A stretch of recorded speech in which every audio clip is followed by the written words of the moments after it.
Жумечинде өлкө аймагында катталган окуялар жана бүгүнкү күнгө алынган кабарлары түрмөгү менен тааныштырган апталык программасы. Студияда мен Зарема Жейналиева. Саламатсыздарбы? Алгач күнгө алынган жаңылыктар түрмөгүнө токтолсок. 2025 жылдын 6 айында Борбор Азия өлкөлөрүнүн ичинен Кыргызстан ички дуң продукциясынын өсүү темпи боюнча 1-чи орунга чыкты деп маалымдашат Өзбек маалымат каражаттары. Расмий маалыматтарга ылайык, Кыргызстандын ички дуң продукциясы 11,7%га өсүп, 711 миллиард сомду түздү. Былтыркы жылдын ушул мезгилине салыштырмалуу өсүү темпи 3,6% пунктка жогорулаган. Экинчи орунда Тажикстан, үчүнчүдө Өзбекстан жайгашкан. Андан кийинки орундарда Түркмөнстан жана Казакстан турат. Бишкек шаарынын мэриясы мамлекеттик актылардын базасынын номуру 172 контурунун жашоочуларынын абалы боюнча позициясын билдирди. Муниципалитеттен билдиришкендей, Бишкек шаарынын мэрі Айбек Жунушалиев президентке Көкжар мамлекеттик актылардын базасынын номуру 172 контурунун жашоочуларынын абалы боюнча сунуш киргизди. Өлкө башчысы Садыр Жапаров бул маселени түшүнүү менен кабыл алып, колдоосун билдирди. Президенттин тапшырмасынын негизинде учурда жарандарды турак жай менен мыйзам чегинде жана адилеттүү камсыздоо боюнча чечим ишке ашырылып жатат. Ал эми мыйзамсыз аракеттерге жол берилбейт жана тиешелүү чаралар көрүлөт. Ошол эле учурда айрым саясатчылар, Жогорку Кеңештин депутаттары азыркы кырдаалды өз кызыкчылыгына пайдаланууга аракет кылып, бул курч теманын тегерегинде ой пикир айтып жатат. Бишкек шаарынын мэриясы мындай маанилүү процесске кийлигишпөөгө чакырат. Бул маселе кылдат, мыйзамдуу жана адам тагдырына урмат менен мамиле кылууну талап кылат. Биз жоопкерчиликке урмат сыйга жана конструктивдүү диалогго чакырабыз. Жарандардын укугун коргоо жана мыйзамдуулукту сактоо биздин башкы артыкчылыгыбыз деп белгилешти мэриядан. Дордой базарында ички жолду реконструкциялоого тоскоол болгон объектилерди демонтаждоо иштери башталат. Бул тууралуу Бишкек мэриясынан билдиришти. Шаар башчысы Айбек Жунушалиев кыдыруу учурунда контейнерлердин мыйзамдуулугун далилдеген. Ошондой эле жол курулушуна тоскоол болгон курулуштарды өз ыктыяры менен алып салуу тууралуу эскертүү каттарын берүүнү тапшырды. Түштүк альтернативдик унаа жолунун Арал Казарман тилкесинин 283-284 чакырымдар аралыгына түшкөн таш тазаланып, бир тараптуу каттам берилди. Бул тууралуу Транспорт жана коммуникациялар министрлигинен билдиришти. Белгилей кетсек, 24-июль күнү болжол менен саат 12:00 тоо бетинен ири көлөмдөгү таш түшүп, жол убактылуу жабылган. Тазалоо иштерине министрлик алдындагы жол тейлөө ишканалары тартылган. Түшкөн таштын көлөмү чоң болгондуктан 14 атайын техника жана 18 жол кызматкерлери тынымсыз иш алып барган. Белгиленгендей, жалпысынан 141 000 куб таш тазаланды.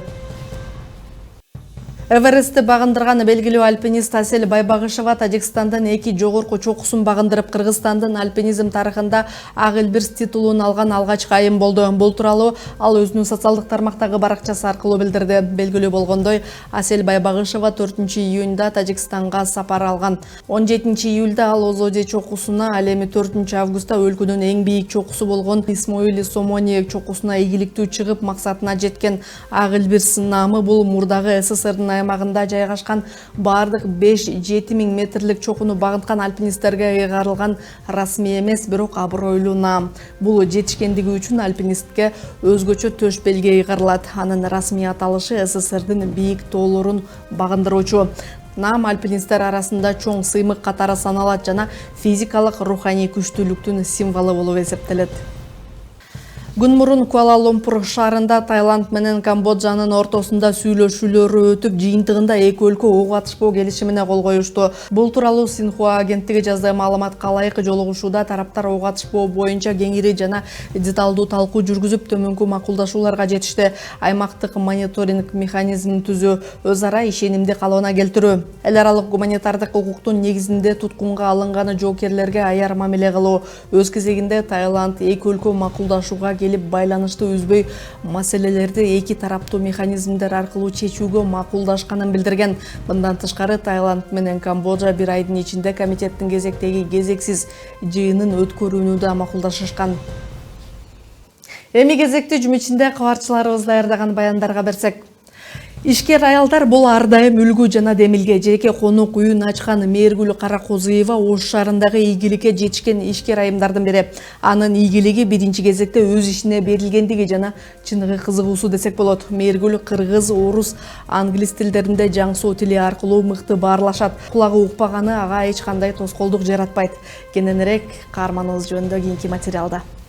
Мээргүл Каракозуеванын конок үйү учурда Ош шаарындагы аэропортко жакын аймактагы автобекетте жайгашкан. Ал коноктордун эс алуусун максималдуу ыңгайлуу кылууга аракет кылууда. Бул конок үйү эми гана кардарлар үчүн эшигин ачты.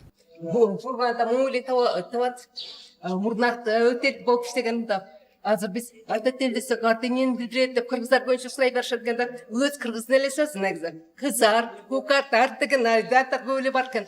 Анан уш конок үй деп койсом да анан кара уш арт конок үй болду.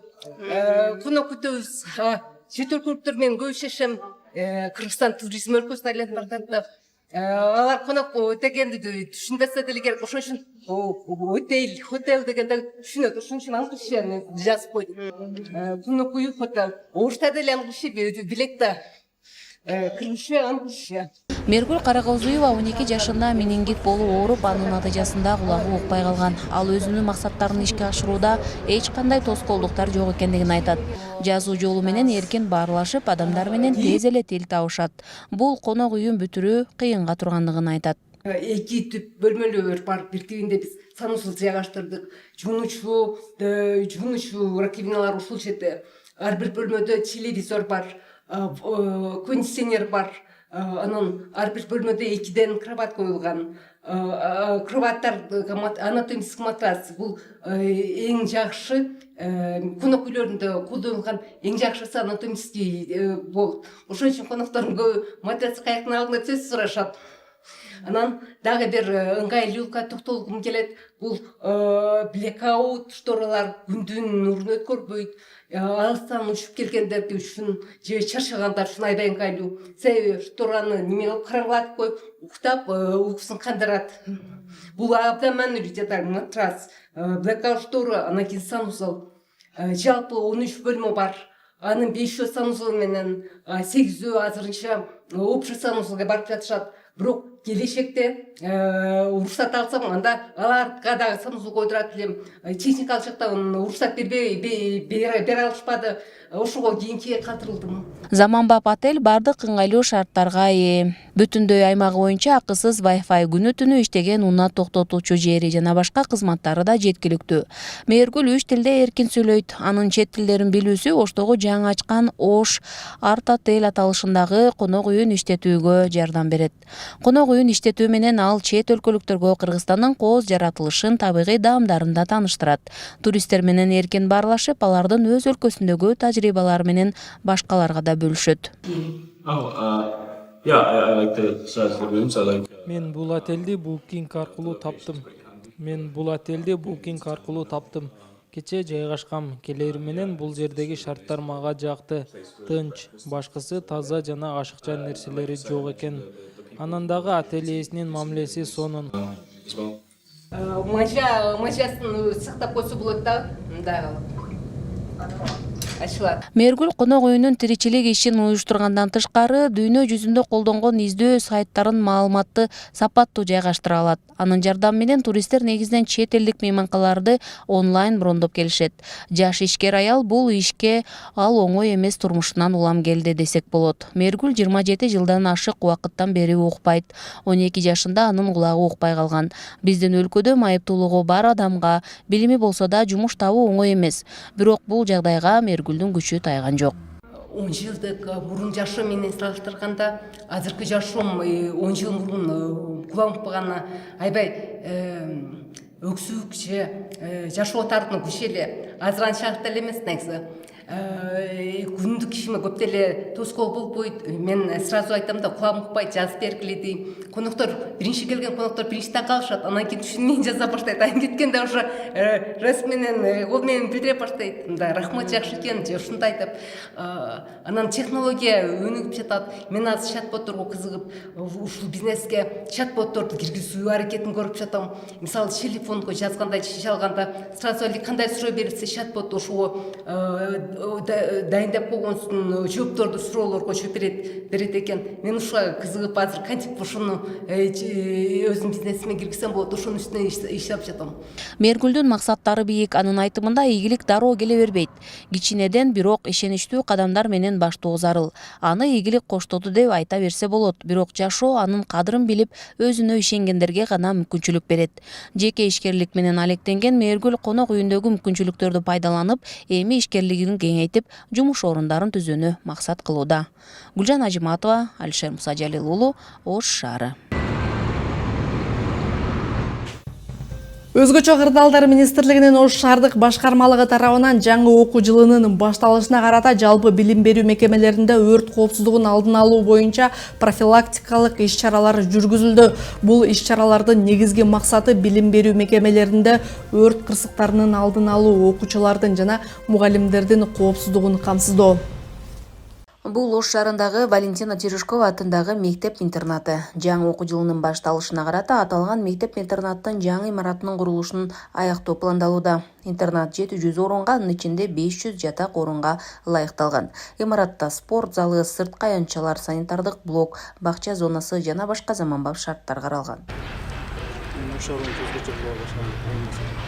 Өзгөчө кырдаалдар министрлигинин Ош шаардык башкармалыгы тарабынан жаңы окуу жылынын башталышына карата жалпы билим берүү мекемелеринде өрт коопсуздугунун алдын алуу боюнча профилактикалык иш-чаралар жүргүзүлдү. Мектеп-интернатта өрт коопсуздук эрежелерин сактоо абалы текшерилип, алдын алуу иштерине өзгөчө көңүл бурулду. 2025 жылдын 16 июлунда Кыргыз Республикасынын өзгөчө кырдаалдар министрлигинин буйругу чыккан. Ошол Кыргызстан өлкөбүздүн аймагындагы бардык билим берүү мекемелеринде, бала бакчаларда, мектептерде, университеттерде өрт коопсуздук окуу жылына даярдыгын, өрт коопсуздугу боюнча даярдыгын текшерүү боюнча. Анын алкагында өрт көзөмөл кызматы бар. Ошолор менен биргеликте шаар аймагында бардык мектептерди жана бала бакчаларды, университетти текшерип, кемчиликтер боюнча атайын эскертмелер берилет, сунуштар берилет. Анан даярдык боюнча ар бир жума сайын ушул жума отчеттор берип турабыз. Биз канча мектеп текшерилди, окуу мезгилине даярбы, даяр эмеспи, ошол боюнча маалыматтар берип турабыз. Иш-чаранын алкагында өрт коопсуздугу боюнча нускамалар өткөрүлдү. Өрт өчүрүүчү шаймандарынын, өрт сигнализациясынын жана эвакуация жолдорунун абалы көзөмөлдөндү. Мектеп жетекчилигине жана кызматкерлерге коопсуздук эрежелерин сактоо боюнча түшүндүрүү иштери жүргүзүлдү. Бүгүнкү 2025-2026 окуу жылына даярдыгы кызуу жүрүп жатат учурда. Ошол балдардын коопсуздугу бизге баарынан маанилүү. Ошону эске алып, мектептин курулушунда бардык өрт коопсуздугуна тиешелүү талаптар аткарылган. Азыр ошол өзгөчө кырдаалдар министрлигинин өкүлдөрү келип да көрүп, текшерип, өздөрүнүн сунуштарын беришти. Айрым жерлеринде талаптардын бардыгы так аткарылып атат. Бул мектеп-интернаты Ош шаарындагы ушул аялуу катмардын балдарын тарбиялап окутабыз. Учурда бизде 570 окуучу бар. Быйылкы окуу жылына биз 1-2 класстарга ошондой эле тиешелүү бош орундуктарга окуучуларды кабыл алабыз. Мектеп жалпысынан 700 орунга ылайыкташкан, ал эми жатакана 500 орунга ылайыкташкан. Кабыл алуу августтун 15-теринде жүргүзүлөт. Мындан тышкары Ош шаарындагы Нариманов атындагы жалпы билим берүү мектебинде, Чолпон атындагы жалпы билим берүү мекемесинде да өрт коопсуздук эрежелерин сактоо абалы текшерилип, алдын алуу иштерине өзгөчө көңүл бурулду. Назаткар бүт мектептерде азыркы учурда окуучулар жок, ошол байланыштуу директорлор менен жеринде барып текшерип, өрт коопсуздук жана талаптары, өрткө каршы шаймандар толукпу, электр чуалгалары оң абалдабы, андан сырткары ички, сырткы суу булактары барбы, кошундары, мисалы бизге өрткө каршы кызматы келгенчекти, булар өздөрүнүн кошундары бар, буйрук менен бекилип, ошолор даярбы, тизмеси канча кишиден турат, кандай иш-чаралар бар, инструктаждар өтүлгөнбү, ошолор боюнча текшерүүлөр жүргүзүлөт да. Бул иш-чаралардын негизги максаты билим берүү мекемелеринде өрт кырсыктарын алдын алуу, окуучулардын жана мугалимдердин коопсуздугун камсыздоо. Өзгөчө кырдаалдар министрлигинин Ош шаардык башкармалыгы мындай текшерүүлөр жаңы окуу жылынын башталышына чейин башка мектептерде да улантыларын билдирди. Гүлжан Ажиматова, Алишер Мусажалил уулу, Ош шаары.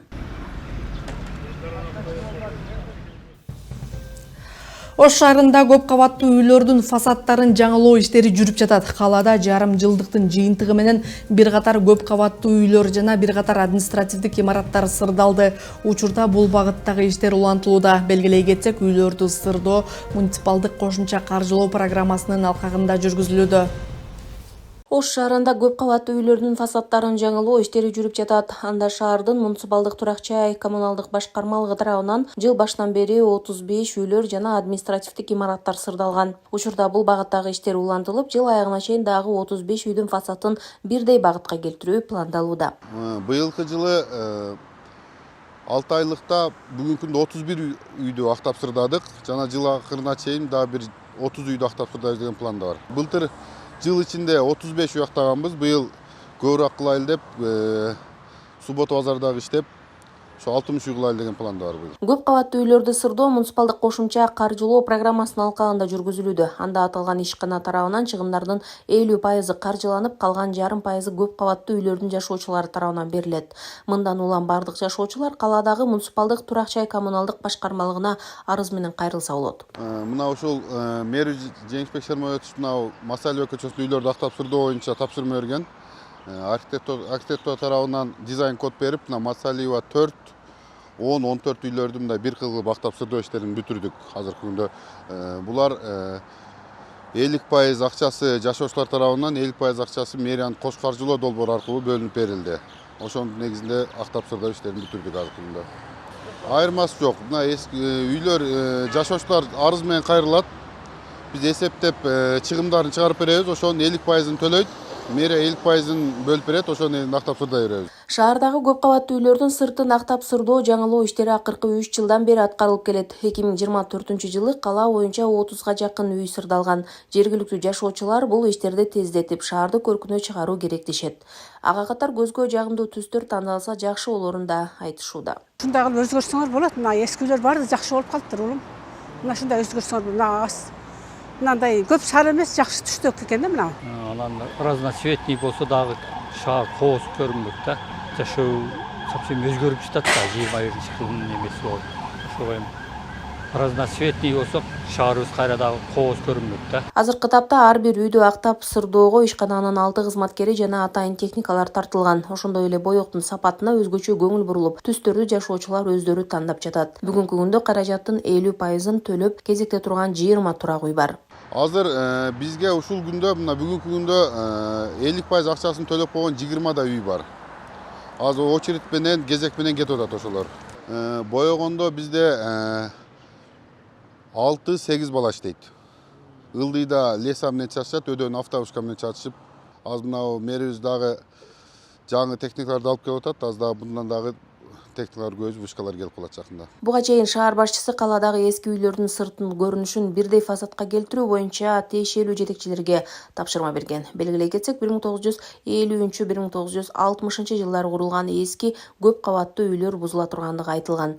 Мамлекеттик архитектура министрлиги учурда сүйлөшүүлөр жүрүп жаткандыгын айтып, бирок азырынча бекитилген оңдоп түзөө программасы жок экендигин билдирген. Гүлжан Ажиматова, Алишер Мусажалил уулу, Ош шаары.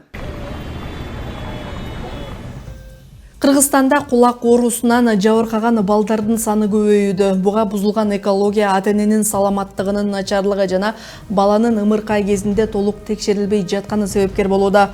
Ош шаарында бул маселеге көңүл буруу керектигин белгилешип, Уккум келет фондунун иш-чарасын өткөрүштү. Роза Элимбек кызы Ош облусунун Маада айылында жашайт. Улуу баласы учурда 8 жашта, ал кулак укпай төрөлгөн. Алар уулунун кулагы укпагандыгын кечирээк билип калганбыз дейт. Уулу 3,5 жашка чыкканда кахилардык имплант же жасалма угуу түзмөгүн тагышкан. ушу 3,5 жашында өзүбүздүн күчүбүз менен ушу акча каражатыбыз менен операция жасатканбыз. Андан кийин 1 айдан кийин ал подключение болуп балам угуп баштаган. Ошондон баштап мен балам обычный садикке бердик, баягы аппараты сынып калат, андай болот деп бир аз корктук эми башындачы, бирок обычный эле садикке берип, ошондон азыр деле кадимкидей мектепте окуп жатат. Былтыр 1-классты бүттү да. Бул нерсени азыр мен бардык больницалардын, мисалы иштеген ишкерлерине маалымат бериш керек деп ойлойм да. Ошол больницаларга кулагы укпай төрөлгөндөн баштап, мисалы 1 жашка чейин операция кылса андан жакшы, бала кадимки балдарда аралашып кетет да, кадимки балдарда тили чыгат. 2 жаш, 3 жаш деле жакшы, бирок бир аз кечигет да, акцент болушу мүмкүн, бала сүйлөшү кыйын болот, аппаратка көнүшү кыйын болот, себеби бала акыл эси кире баштаган убакта. Уже 5 жашка чейин аракет кылып операция жасатып калбасаң, 5 жаштан кийин бала сүйлөсү аябай эле кыйын болот да. Ошол болушунча эрте анан мындай төрөлөрү менен бала сөзсүз түрдө кулагын текшертип, бала угабы, 2 кулагын текшертип коюш керек да. Азыр бардык больницаларга күчтүү аппараттар келип калган, текшерип беришет. Ал биз мисалы билген эмеспиз да, ошондо текшерткендичи. Ошол убакта аппараттар да жок болгон. Азыр бардык больницаларга төрөтүүлөрүнө аппараттар келип калган. Төрөлөрү менен ата-эне айтса сөз текшерип беришет. Расмий маалыматтарга ылайык, тубаса кулагы укпай төрөлгөн 1,5 жаштан 18 жашка чейинки кыргызстандык 100дөй балага коклеардык имплант салынган. Кыргызстандыктар коклеардык имплант салдыруу үчүн кеминде $25,000 каражатты өзүлөрү табышы керек болот. Мындай ата-энелерге өтө кыйын деп эсептейм. Өзүм башыман өтөт. Мен баламды күнүгө окутамын. Мисалы, иштегенге шарт жок болот. Көбүнесе ата-энелерге эң кыйын болгону ушу баласы ушинтип турса, бир жерге чыгып деле иштей албайсың, аппарат тагат качан жамгыр жаап или суу тийип калса болду, ошо менен 100 миңге алган аппаратың жок болот. Ошол үчүн ооба кайсыттар көп болот бизге. Мындай өзгөчө балдарды багуу, аларды коомго аралаштыруу кыйын болуп жаткандыгын, алардын укуктарын коргоп чыгуунун зарылдыгы жана бир топ маселелерди талкуулоо үчүн Ош шаарында Оккум келет фонду тарабынан уюштурулган иш-чара өттү.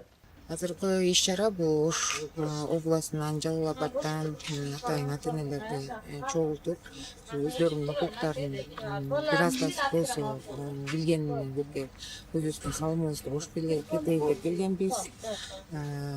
Анткени региондордо баягы бизге көп кайрылышат. Шаар жергесинде болсок дагы телефон менен ушинтип жардам бергенге аракет кылабыз. Кээ бирөөлөр ушу нормативтерди билишпейт, өздөрүнүн укуктарын билбей эле баягы балдарын 2 жылдык жана мүмкүнчүлүгү чектелген граница менен өткөрүп койгон дагы сеп жетекчилерде болот экен. Ошого байланыштуу биз ушу бир аз болсо дагы ата-энелер ушул жаатта нормативтерди, закондорду ушу кантип мамлекеттик органдарга келгенде чатак салбай өздөрүнүн алып жүрүү боюнча бир аз болсо дагы өзүбүздүн жанагы опыт деп коет тажрыйбабыз менен бирге бөлүшүп ушинтип кеткибиз келди. Кулак угуусунан жабыркаган балдардын операциялары түзмөктүн баасынын өтө кымбат болгондугу, азыркы тапта баладагы угуу жөндөмүн аныктаган диагностикалык борборлордун аздыгы жана көптөгөн маселелерди талкуулашты. Ошондой эле ымыркай төрөлөрү менен анын саламаттыгын текшерип, тубаса майыптыгын аныктоочу скрининг тесттерди көбөйтүү керектиги айтылды.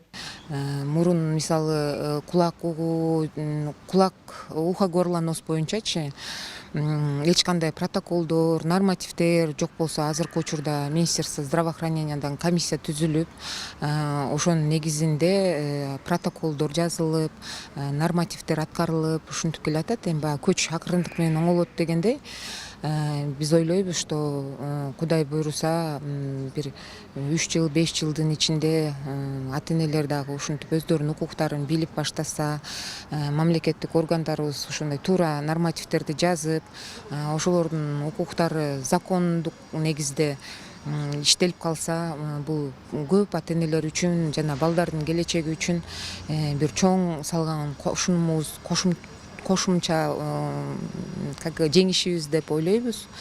Ошон үчүн мен ойлоймун, что ата-энелер деген мындай нерселерден коркпош керек. Мурун бардык эле мүмкүнчүлүгү чектелген балдар бар ата-энелер мисалы ошол ооруган баласынын оорукчандыгын бекитип ушинтип жүргөн болсо, азыркы учурда ушу ата-энелер кандайдыр бир өздөрүнүн укуктарын коргоп, баласынын да укуктарын коргой билсе экен деген чоң үмүттөбүз да. Кыргызстанда кулагы начар уккан же туаса дүлөөлөр үчүн бала бакчалар жана мектептер абдан аз. Ал эми мындай ооруга чалдыккандар жыл сайын көбөйүүдө. Кулактын генетикалык төрөт маалында алган жараты, ар түрдүү жугуштуу оорулар, өнөкөт кулак инфекциясы, айрым дарылар катуу жарылып жана картаюу себеп болууда дешет дарыгерлер. Дүйнөлүк саламаттык сактоо уюму балдардын кулагынын начарлашынын 60%-ын алдын алып, убагында жардам берип, майыптыктан сактап калса болорун эскертишет. Гүлжан Ажиматова, Алишер Мусажалил уулу, Ош шаары. Пауэрлифтинг боюнча спорт чебери Мухаммед Бадалов талбаган аракет спорттогу жетишкендик деп эсептейт. Анын айтымында машыгам деген киши ага убакыт табышы керек жана дагы жеңишке болгон каалоо алдыңкы орунда болуусу зарыл. Спортчунун жетишкендиктери тууралуу кабарчыбыз айтып берет.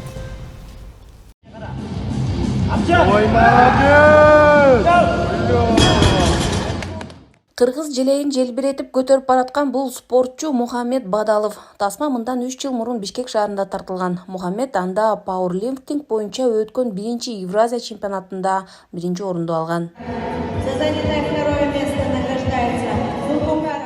Мухаммед учурда студент, медицина жаатында билим алат. Бирок спортту да таштабай чогуу алып барууда. Анын оор атлетика менен машыгып жүргөнүнө 4 жылдай болду.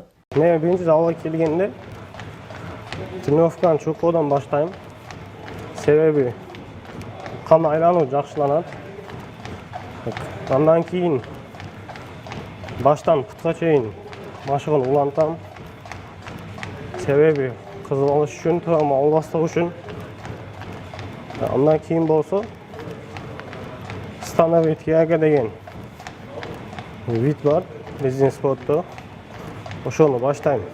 Азыркы учурда Мухаммед пауэрлифтинг боюнча спорт чебери, талакпаган эмгектин арты менен Кыргызстандын 4 жолку чемпиону болду. 2021-жылы Азияны, 1 жылдан кийин эле Евразияны багындырган. Жакында Кудай буйрса Кыргызстанда болот, ошто чемпионат Юга деп коет. Ошол чемпионатка дайдап атабыз. Кудай буйрса ошондон дагы чемпион болуш ниетибиз бар, насип кылса. Андан кийин июнь айында Алтын бас деген чемпионат Азия болот. Ошо чемпионат Азияга кетип, ошондагы даярданып, Кыргызстан желегин бийикке көтөргөнү аракет кылабыз, Кудай буйрса. Спортчунун ийгилигине машыктыруучусунун эмгеги чоң. Дилшат Назимов окутуучусун спортко келген күндөн баштап машыктырып, таптап келүүдө. Мухаммед Евразияга эме кылып атканда, подготовка кылып атканда, буну атасы чоң атасы дагы сен көбүрөөк оку, спортту ташта деп эме кылды. Бирок Мухаммед өзүнүн каалоосу менен бизде токтоткон жок ушу эмнесини. Мен барам, мени машыктырыңыз деди эле. Буну мен где-то 1 жыл ошондой машыктырдым. Ошо 1 жылдын ичинде 197,5 кило, 67 весинде, 17 жашта бул өтө жакшы эме деп ийгилик деп ойлойм мен. Спортта да чоң максаттарды койгон, дүйнөлүк деңгээлдеги оюндарга катышып, Кыргызстандын спорт тармагына атын калтырып кетүүнү максат кылат. Ал үчүн талыкпай эмгек кылууда. Гүлжан Ажиматова, Алишер Мусажалил уулу, Ош шаары.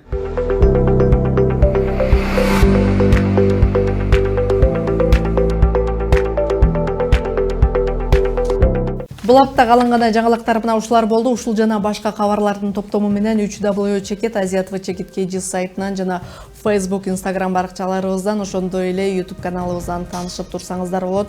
Алдыда аба ырайы жана валюталар курсуна назар салыңыздар. Ал эми мен сиздер менен коштошом. Алдыдагы эс алуу күнүңүздөр көңүлдүү өтсүн.